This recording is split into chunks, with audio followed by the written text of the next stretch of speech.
Hello, everybody. Today we are going to be talking about the different energy systems and how they apply to specific activities. Hopefully, this is a nice refresher for everyone.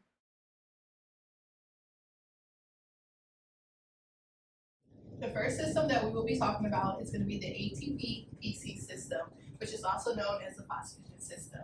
This is a rapid energy system used during short bursts of intense activity.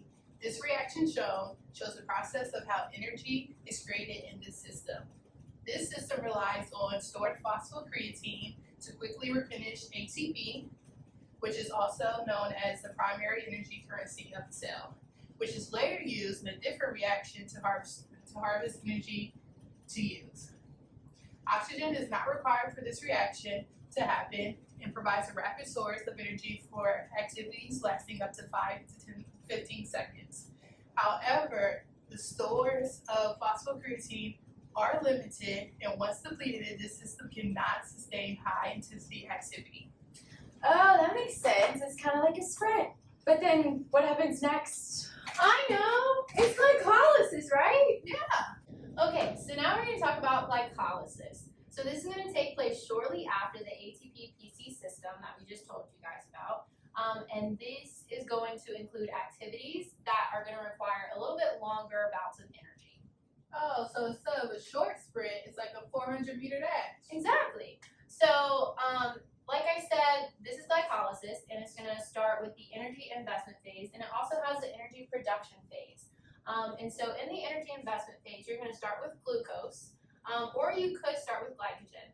However, if you start with glucose, you're going to invest 2 ATP, and if you start with glycogen, then you're only going to invest 1 ATP. So at the end, you get an extra ATP. So then over here, this is your energy production phase.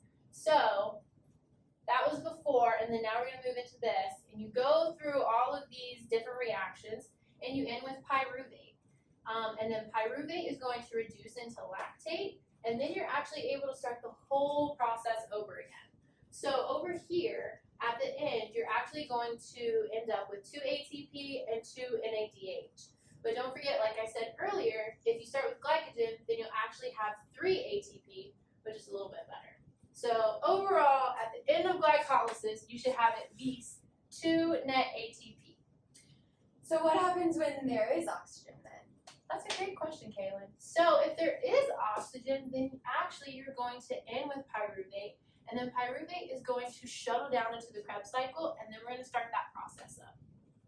Following this process is the Krebs cycle, which also occurs in the mitochondria. The cycle begins when pyruvate is oxidized into acetyl-CoA within the PDH complex.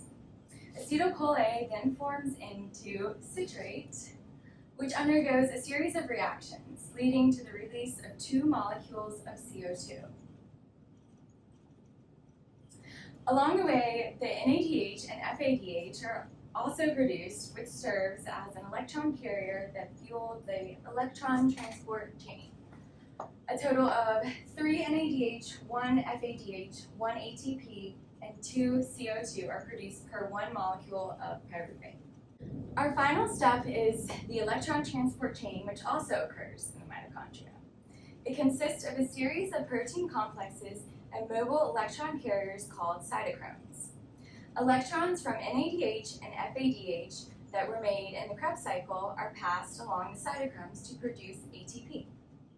Hydrogen removed from NADH and FADH create a concentration gradient within the electron transport chain. This proton gradient drives ATP synthesis through ATP synthase, resulting in a process also known as oxidative phosphorylation. Overall, the electron transport chain generates the majority of ATP in comparison to the other systems. So how many ATP are made after you go through all the energy systems? Well, if you start with glucose at the beginning, then you'll end with 32. Oh, yeah, and then if you start with glycogen, it means you will get 33, right? Right. Bye! Thanks for watching!